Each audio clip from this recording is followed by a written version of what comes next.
लोग भले कहते हैं कि खाली हाथ आए थे, ठीक है खाली हाथ आए थे, लेकिन खाली हाथ जाना नहीं है। इस देश का ऋण चुका के जाना है।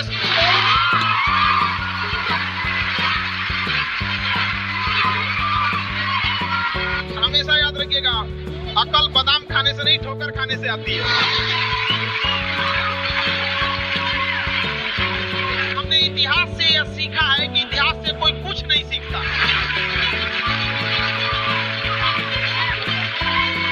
भले जेब खाली हो, जेब में गांधी हो या ना हो, दिल में एक आंधी होनी चाहिए। जो बोले हैं, जो ठाने हैं, वो कर लेंगे यहाँ पर, और नहीं कर सकते हैं तो दुर्भाग्य है इस भारत की धरती पर जन्म लिया हुआ।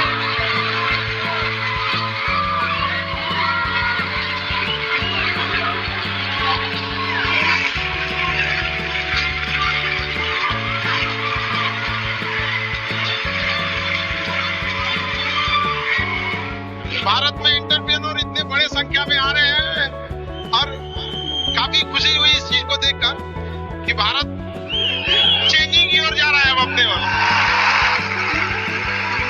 हमेशा सीखने की प्रवृत्ति रखिएगा।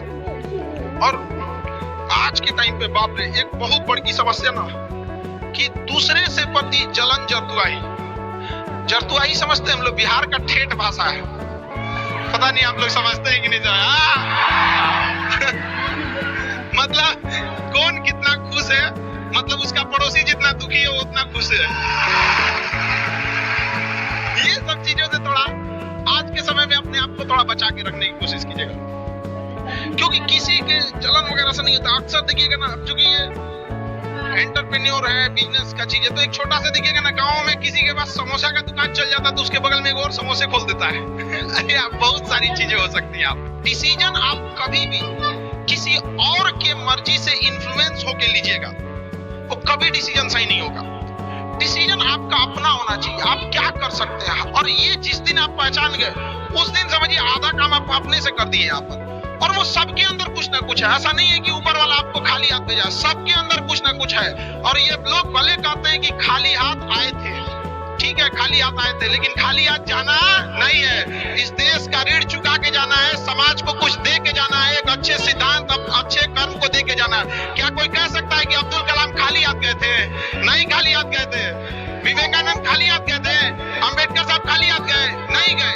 तो इस देश में हम खाली हाथ जरूर आए थे, लेकिन इस देश का कर्ज उतारना है, खाली हाथ लौटना नहीं है।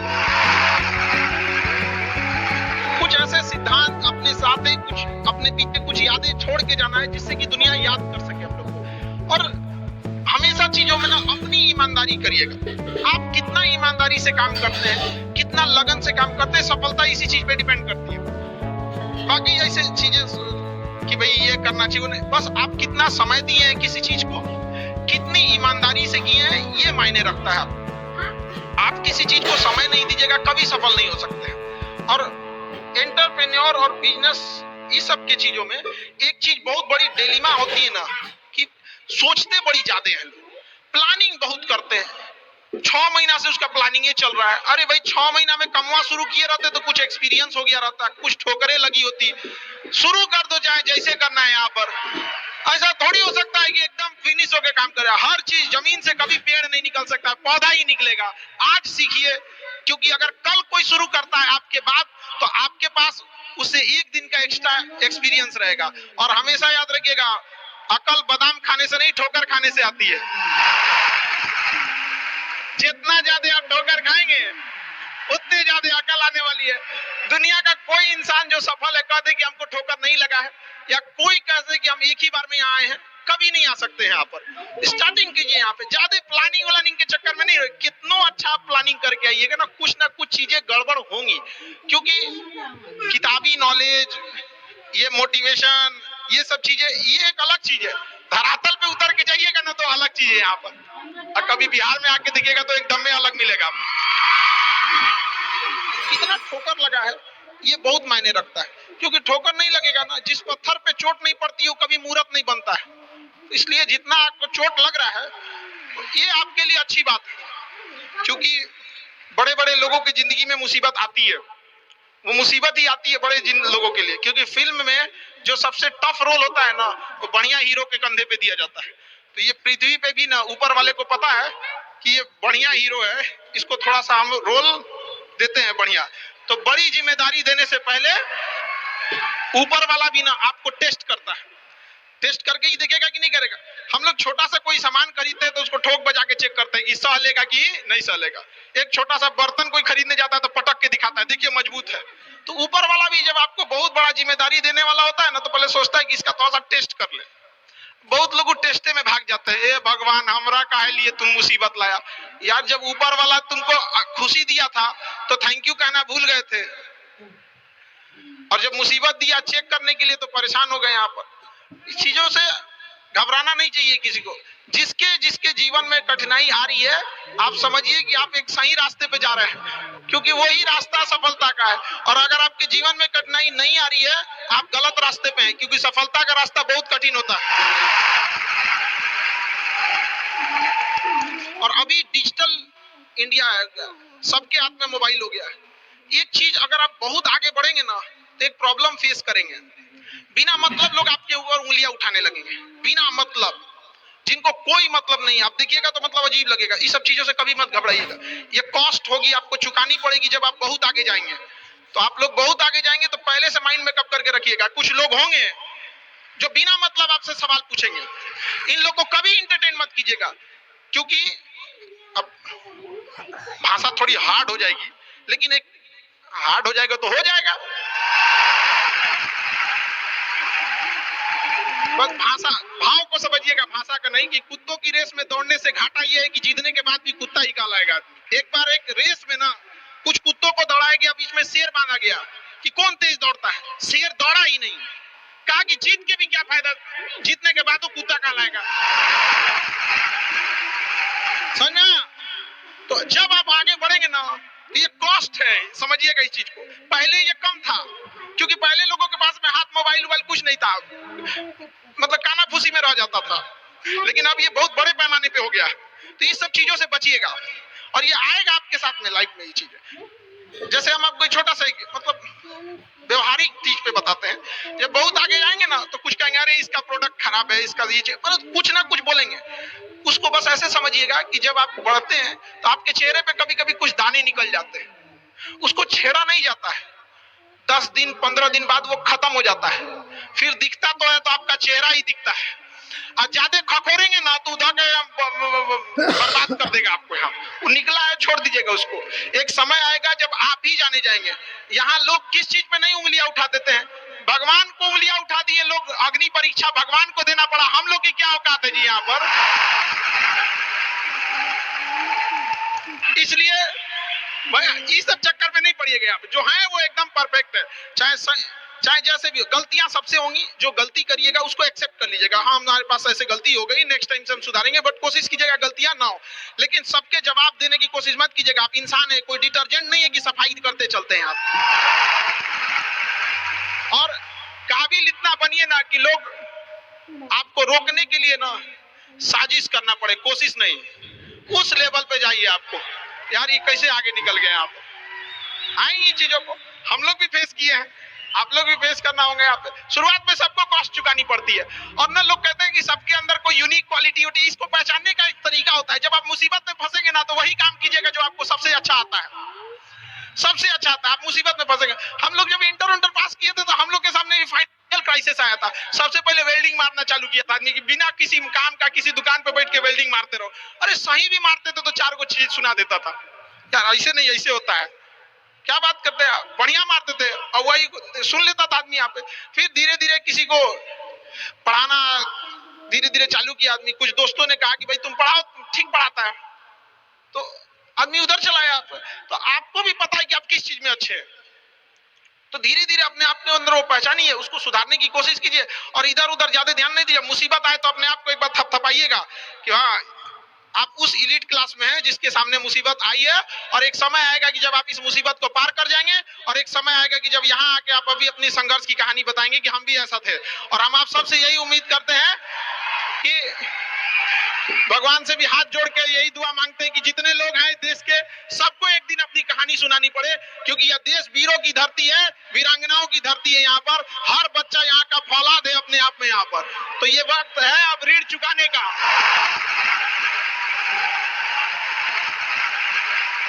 अब इस सदी में हमें अपना नहीं, अब इस देश का भी एक ऋण चुकाना होगा कि शायद पिछले जन्म में बहुत सौभाग्य, बहुत अच्छा काम किए होंगे तो हिंदुस्तान में जन्म लिए, वरना अगर जन्म के समय थोड़ा बहुत बॉर्डर क्रॉस करते ना, उधरिया हो जाते ना, अरे बाप रे बाप, अरे क्या दुर्दशा होता जिसका कोई हद नहीं। यहाँ पे थोड़ा सा बस उधर घसक जाते तो। लेकिन ये हम लोग का सौभाग्य। एक चीज हम लोगों ने गलती किया के बाद, हमने महिलाओं के पावर को ना अंडर एस्टिमेट कर दिया। हम लोग 1947 से जो पुरुष समाज है ये सोच रहा है कि देश को आगे ले जाने के लिए, अभी तक सोच ही रहा है। ये हम लोगों से गलतियां हुई है। और लड़कियों को हमने जो साथ छोड़ दिया महिलाओं का ना, बस यकीन मानिए जिस दिन भारत देश की महिलाएं पुरुषों के साथ कदम से कदम मिला ली, 10 साल में देश की सूरत बदल जाएगी, दुनिया देखते रह जाएगी। यहाँ पर हम इस चीज को ज्यादा समझ सकते हैं क्योंकि हमारी खुद की बहन नहीं, अपनी बहन नहीं, लेकिन अभी भी हम अपना घर देखते हैं ना तो लगता है कि बहुत बड़ी कमी है। और अगर बहन रहती तो चीजों को अच्छे से समेट के रख सकती थी। और तो इसलिए हम देखेंगे हमको इंडिया में सबसे ज्यादा राखी बांधी जाती है, पूरे हिंदुस्तान में सबसे ज्यादा राखी बांधी जाती है। नहीं था तो वो हमारे यहाँ मांझी जी थे ना, वो कहे कि भगवान के भरोसे मत बैठो, क्या पता भगवान तोरे भरोसे बैठा लो। तो बहन नहीं थी तो क्या दिक्कत है, दुनिया में सबसे ज्यादा राखी बांधी गई। अब मतलब आप सोचते हैं कि अगली बार, अभी इस बार 7,500 राखी बांधी गई थी, 7,500। हर साल रक्षाबंधन के बाद, पहले ही रक्षाबंधन से पहले हमको एक डॉक्टर अपॉइंट करके रखना पड़ता है कि सर मेरा ना ब्लड रुक जाएगा, इतना राखी बांधी जाती है। तो आप एकदम ना स्टैंड बाई पे रेडी रहिएगा वहां पे। इतना राखी बांधने के बाद एक आदमी आता है मेरा हाथ उठाने वाला, वो हाथ लेके चलता है, हम ऐसे चलते रहते हैं। तो खुश नसीब है वो लोग जिनके घर में बहनें हैं, जिनकी बेटियां हैं। आप उसकी कदर नहीं कर सकते हैं तो यकीन मानिए इसका बदला भगवान जरूर लेता है। आजकल लोग देखते हैं कि लोग बहू की कदर नहीं करते। अरे वो आपकी बेटी है, चेहरा बदल के वापस भगवान ने भेजा है आपको, नहीं कर सकते कदर ना, तो आपने भगवान की उस नेमत को ठुकरा दिया है। अब फिर घरे में मुसीबत आएगा तो कहेंगे कि पता नहीं क्या हो गया। चाहे चांद पे पहुंच जाइए, चाहे जितना भी आगे चल जाइए, अपनी सभ्यता संस्कृति को मत भूलिएगा वरना मिट जाइएगा आप यहाँ से। यूनान मिस्र रोमा सब लुट गए जहां से, लेकिन मगर है बाकी नामो निशा हमारा। कुछ बात है कि हस्ती मिटती नहीं हमारी, सदियों रहा है दुश्मन दौरे जहां हमारा। भारत को मिटाने की कोशिश की गई, मिटा कभी नहीं। इसलिए याद रखिएगा अपनी संस्कृति को नहीं भूलना है। और हमसे गौरवपूर्ण संस्कृति पूरे भारत, पूरे विश्व में किसकी है यहाँ पर, तो ये चीजों को थोड़ा सा आप लोग को ध्यान में रखना है और आपस में मिलजुल के एक देश वाली भावना लेके चलना है कि हम सबको मिलकर देश को अपना उस पुराना जो गौरव मिला था उसको वापस लौटाना है। और आप लोग आगे बढ़ेंगे, युवाओं में है, आप जिधर युवा चलते हैं उधर ही सब कुछ चल देता है। यहाँ पर तलवारों के साए पर इतिहास हमारा बनता है, जिस ओर जवानी चलती है उस ओर जमाना चलता है। आप युवा लोग हैं, आपको किसी कौन रोक सकता है यहाँ पे। मैं दरिया हूँ, अपना हुनर जानता हूँ, जिधर से भी गुजरूंगा अपना रास्ता बना लूंगा। तो युवाओं में यही तो एक है, भले जेब खाली हो, जेब में गांधी हो या ना हो, दिल में एक आंधी होनी चाहिए कि जो बोले हैं, जो ठाने हैं वो कर लेंगे यहाँ पर। और नहीं कर सकते हैं तो दुर्भाग्य है इस भारत की धरती पर जन्म लिया हुआ, ये व्यर्थ हो जाएगा यहाँ पर। तो एक कहानी लिखना है जो आगे जाके सबको सुनाना है। और हर उस घर में 2 किलो अलग से मिठाई जाएगी जिस घर से आवाज आई थी कि इससे नहीं हो सकता है, अलग से एकदम ले भैया, तेरे लिए स्पेशल है यहाँ पर। एकदम तारीफ करने वालों की कमी हो जाए, जलने वालों की कमी नहीं होना चाहिए। एकदम मिसाल बनिए। आप सब लोग को, हमारा आप सब लोग को ढेर सारा शुभकामनाएं, दुआएं। आपके ठोकरें आएंगी, लगेंगी ठोकरें, उसी को ठोकर लगती ना जो चलता है, जो सुतल है बेड पे, ओकरा कौन ची का ठोकर लगने वाला है। और ठोकर नहीं लगेगी तो नहीं आगे बढ़ सकते हैं। कामचोरों से तो इंडिया परेशान है, जो कुछ नहीं करता वो भी संडे को आराम करता है। अरे तेरे लिए कोची का संडे यार, काम बस ईमानदारी से कीजिए। हम लॉकडाउन का एक छोटा सा एग्जांपल देते हैं। हमारे यहाँ एक लेबर था, जो नहीं काम करते हैं लेबर लोग, उनकी बहुत दुर्दशा हो गई लॉकडाउन में। रियल में एक्चुअली उनके साथ प्रॉब्लम क्या है ना, they don't have backup money. वो डेली कमाने वाले हैं, डेली खाने वाले हैं। उनका अगर 10 दिन का दिहाड़ी बंद हो गया ना, तो उनके लिए बहुत दिक्कत आ जाती है। और लॉकडाउन में बेचारों के साथ क्या हो गया, अब इतनी पॉपुलेशन है, गवर्नमेंट भी कितना को देख सकती है, एक लिमिटेशन है वहां पर।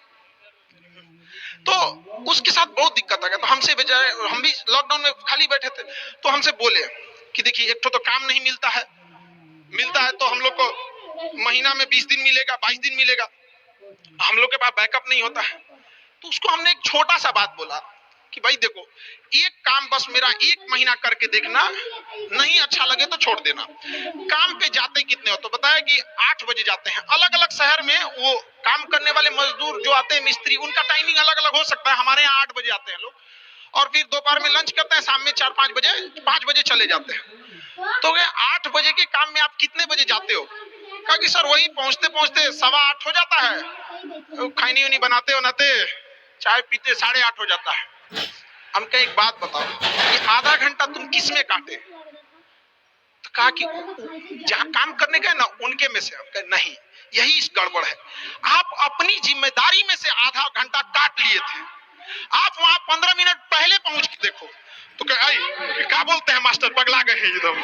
हम भाई देखे तो 1 महीना काम करके देखो, बस तुम आप 15 मिनट पहले पहुंच के देखो। वो इंसान 15 मिनट पहले पहुंच जाता था, 5 मिनट पहले ही काम चालू कर देता था, बाकियों के आने से पहले। लंच पे जाते थे तो जब सब चले जाते थे, 1 आध मिनट लेट से लंच जाते थे, कुछ नहीं होने वाला है। 1 आध मिनट लंच के खत्म होने से पहले ही चले आते थे, बाकी लंच खत्म हो गया 10 मिनट बाद आ रहा है, वो लंच खत्म होने से 1 आध मिनट पहले ही चले आते थे। जब सारे लोग 5 बजे चले जाते थे, तो 5:05 पे जाते हैं। तो हमसे कहे कि खान सर ये आप बता रहे हैं नहीं, बहुत उटपटांग बात बता रहे हैं आप। तो भैया 1 महीना काम कर लो, हाथ जोड़ लेते हैं। आज के टाइम पे जब वो 1 महीना काम किया, 10 दिन के अंदर लोगों को हो गया यार कितना ईमानदारी से काम करता है। आज उसको फोन से लोग बोलते हैं कि भाई मिस्त्री खाली हो, फोन से बोलते हैं।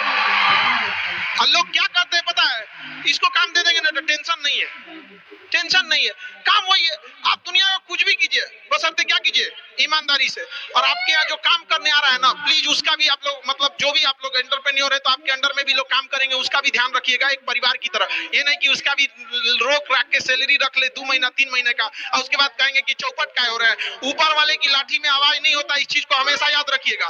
देखिए जैसे बड़ी कंपनी, याद रखिएगा, बड़ी कंपनी कस्टमर तक डायरेक्ट नहीं पहुंचती है, बीच में एक डिस्ट्रीब्यूटर रखती है, डायरेक्ट कस्टमर को सामान नहीं बेचती है। अगर किसी बिस्किट कंपनी को, तो सोचिएगा बिस्किट डायरेक्ट नहीं देगी, बीच में क्या रखती है, डिस्ट्रीब्यूटर रखती है। उसी तरह ऊपर वाला भी ना सबको हाथ में डायरेक्ट पैसा नहीं देता है, बीच में एक डिस्ट्रीब्यूटर रखता है। हो सकता है आप एंटरप्रेन्योर वही डिस्ट्रीब्यूटर है, आपके माध्यम से गरीबों का चूल्हा जलता है, आप मत मारिएगा।